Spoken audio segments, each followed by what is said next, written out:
আসসালামু আলাইকুম প্রিয় দর্শক, অন্য মঞ্চের আলাপচারিতায় আপনাদের সকলকে আমন্ত্রণ জানাচ্ছি। আসসালামু আলাইকুম রহমতুল্লাহি অবরকাতুহ।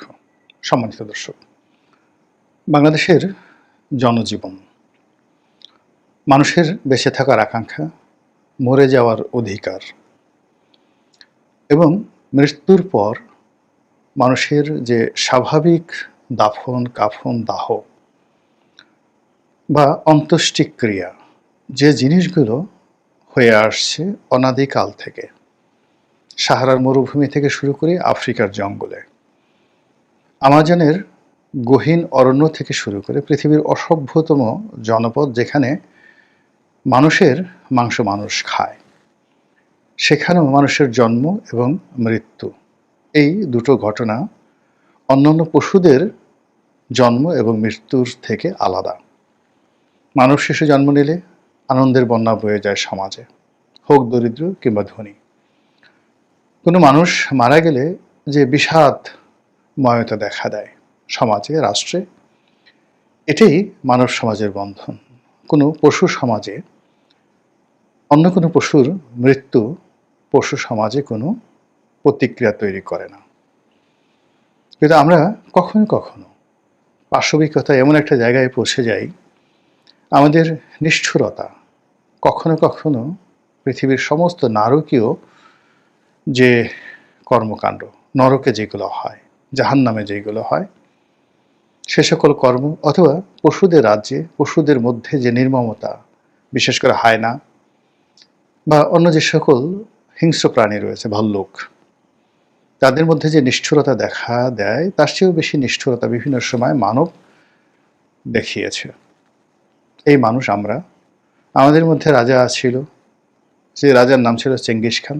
মানুষের মুন্ডু কেটে গেট তৈরি করতেন।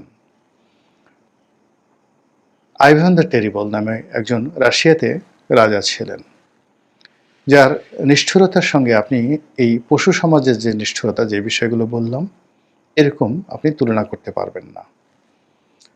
তো যখন এরকম শাসন কার্যে বা শাসন ক্ষমতায় নিষ্ঠুর নির্মম স্বৈরাচার লোকজন আসে, তখন মানুষের যে জীবনের স্পন্দন, জন্ম, মৃত্যু এবং বেঁচে থাকার আনন্দ, হাসি কান্না, এই জিনিসগুলোকে বন্ধ করে দেয়া হয়। আর এই কারণেই বাংলাদেশে একজন খুব প্রথিতযশা সাংবাদিক ছিলেন, নাম নির্মল সেন।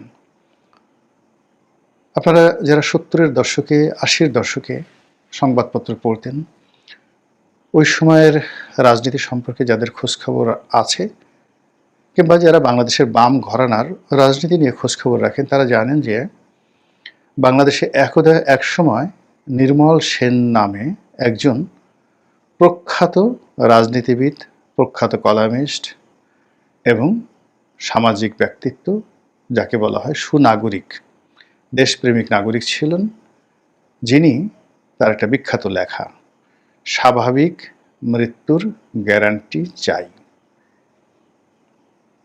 সারা বাংলাদেশে তখন এটা নিয়ে ভীষণ আলোচনা হয়েছিল। কিংবা সেই যে বিখ্যাত ভাত দে হারামজাদা, নইলে মানচিত্র খাবো।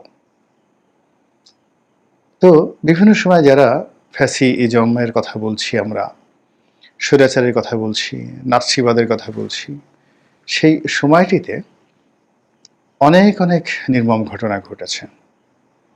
সেই নির্মম ঘটনার বিরুদ্ধে মানুষ ক্রমাগতভাবে ফুঁসে উঠেছে, লড়াই করেছে, আন্দোলন করেছে এবং একটা স্বাভাবিক মৃত্যুর গ্যারান্টির জন্য, অথবা দুমুঠো ভাতের জন্য যে লড়াই করেছে, মানুষ জীবন দিয়েছে, বন্দুকের সামনে আবু সাঈদের মতো করে বুক চিতিয়ে দাঁড়িয়েছে। তার বিনিময়ে আমরা এখন কি পাচ্ছি? আমাদের 2024 সনের আগস্ট মাস এবং 2025 সনের আগস্ট মাস, এই এক বছর, এবং তারপরে সেপ্টেম্বর মাস চলে গেল, অক্টোবর মাস চলছে, টোটাল 14 মাস। এই 14 মাসে আমরা কি সাধারণ মৃত্যুর গ্যারান্টি পেয়েছি, নিশ্চয়তা পেয়েছি? কিংবা আমি মারা গেলে আমার পরিবার কান্না করতে পারবে নির্বিবাদে, এরকম কোনো গ্যারান্টি কি এই সমাজ, এই রাষ্ট্র, এই প্রশাসন এখন দিতে পারছে? কিংবা ধরুন আমার নবজাতক সন্তান, তাকে কেন্দ্র করে আমার পরিবার আনন্দ করে উল্লাস করবে, এই গ্যারান্টি কি আছে? যদি জিজ্ঞাসা করেন, অনেকগুলো প্রশ্ন এসে যাবে। এই বাংলায় এমন কিছু ঘটছে যা কখনো আমরা কল্পনা করিনি, কখনো কল্পনা করিনি। আওয়ামী লীগ জমানাতে জামাতের উপর অন্যায় হয়েছে, জামাতের নেতাদেরকে ফাঁসি দেওয়া হয়েছে, তারপর সেই লাশ সুন্দরভাবে দাফন করা হবে, সেই দাফন কর্মে তৎকালীন আওয়ামী লীগের যারা লোকজন তারা বাধা দিয়েছে। সালাউদ্দিন কাদের চৌধুরী, তার কবরের উপর অত্যাচার চালানো হয়েছে। বাংলাদেশের বরেণ্য আলেম দেলোয়ার হোসেন সাঈদী, তার কবরের জিয়ারত করতে গিয়ে কত মানুষ হেনস্থার শিকার হয়েছেন তার কোনো ইয়াত্তা নেই। এগুলো সত্য। নারায়ণগঞ্জের 7 মার্ডার হয়েছে, ইলিয়াস আলী গুম হয়েছে, আর এগুলোর বিরুদ্ধে অব্যাহতভাবে সংগ্রাম করতে করতে করতে করতে আমরা যে জুলাই আগস্ট বিপ্লবের দ্বার প্রান্তে পৌঁছে গিয়ে যে বিজয় অর্জন করেছি, সেই বিজয়ের ফলাফল এখন যা কিছু হচ্ছে তার সঙ্গে কি আওয়ামী লীগের জমানার কোনো কিছু তুলনা করা যাবে? যেমন ধরুন নুরুল মজিদ হুমায়ুন, অত্যন্ত প্রবীণ একজন রাজনৈতিক নেতা। তার দুর্নীতি অনিয়ম সম্পর্কে আমি কিচ্ছু জানি না। ব্যক্তিগতভাবে তিনি আমার সহকর্মী ছিলেন। তার এলাকার জনপ্রিয়তা, তার বংশমর্যাদা, তার আভিজাত্য এবং সব মিলিয়ে তার শিক্ষা দীক্ষা, এগুলো যদি আপনি বিচার করেন, বিশ্লেষণ করেন, তিনি জীবদ্দশায় অত্যন্ত সম্মানিত ব্যক্তি ছিলেন। রাজনৈতিক মত বিরোধিতা থাকতে পারে, তারপরে তার অর্থনৈতিক ব্যক্তিগত জীবন নিয়ে আপনার অভিযোগ থাকতে পারে, কিন্তু অ্যাজ এ হোল তার জীবনের শুরু থেকে শেষ অবধি তার পিতা, তার ভাই, তার পরিবার পরিজন সব কিছু মিলিয়ে যদি তাকে বিশ্লেষণ করেন, এ সমাজ জন্ম থেকে একেবারে শেষ দিন পর্যন্ত সমাজের লক্ষ লক্ষ মানুষ তাকে সম্মান জানিয়েছে, আর এদেশের কোটি কোটি মানুষ তাকে চিনতেন। সেই মানুষটি কারাগারে থেকে অসুস্থ হলেন, হাসপাতালে আনা হলো, তার হাতে হাত করা, বয়স্ক একজন মানুষ। এবং তিনি যখন মারা গেলেন, হয়তো যারা হাত করা পরিয়েছিলেন তারা ভাবতে পারেননি বা তারা খেয়াল করতে পারেননি।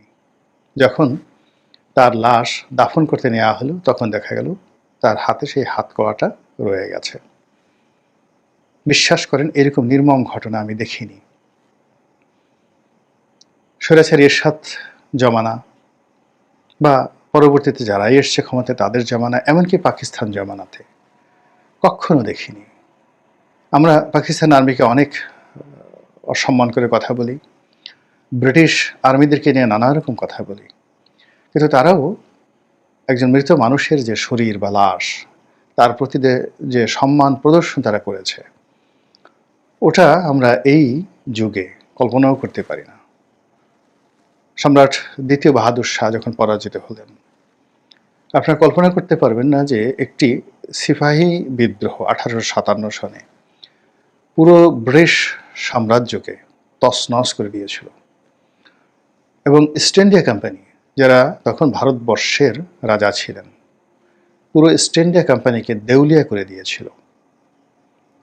এবং ভারতের মতো একটা বিরাট রাষ্ট্র, এই ব্যর্থতার কারণে, সিপাহী বিদ্রোহের কারণে ব্রিটিশ গভর্নমেন্ট এই ইস্ট ইন্ডিয়া কোম্পানির কাছ থেকে তারা নিয়ে নেয়। তো বোঝার চেষ্টা করুন যে ইস্ট ইন্ডিয়া কোম্পানির যারা কর্তা ব্যক্তি, তারা এই সিপাহী বিদ্রোহের যারা নায়ক কুশীলব, তাদের প্রতি কি পরিমাণ ক্রোধান্বিত হতে পারেন বা থাকতে পারেন। যদি আজকের এই সমাজ হতো, তাহলে মব তৈরি করে দিল্লির লাল কেল্লার প্রতিটি ইট খুলে ফেলা হতো। এবং যিনি সিপাহ সালার ছিলেন, সম্রাট দ্বিতীয় বাহাদুর শাহ, তাকে জীবন্ত পুড়িয়ে তার ছাইকে আবার পোড়ানো হতো এবং তার ছাই ভস্য সমস্ত সাগর মহাসাগরে ছিটিয়ে দেওয়া হতো। কিন্তু ঘটনা কি তাই ঘটেছে? অত্যন্ত সম্মান এবং মর্যাদা সহকারে তাকে গ্রেপ্তার করা হয়েছে। তারপর তাকে সসম্মানে রেঙ্গুনে নির্বাসনে পাঠিয়ে দেওয়া হয়েছে এবং জীবনের শেষ দিন পর্যন্ত তিনি রেঙ্গুনে ছিলেন ব্রিটিশ সরকারের ভাতা পেয়ে। একই অবস্থা অটোমান সম্রাট বা অটোমান খলিফা, তিনি যখন পরাজিত হলেন, ক্ষমতাচ্যুত হলেন, তাকেও এইভাবে সসম্মান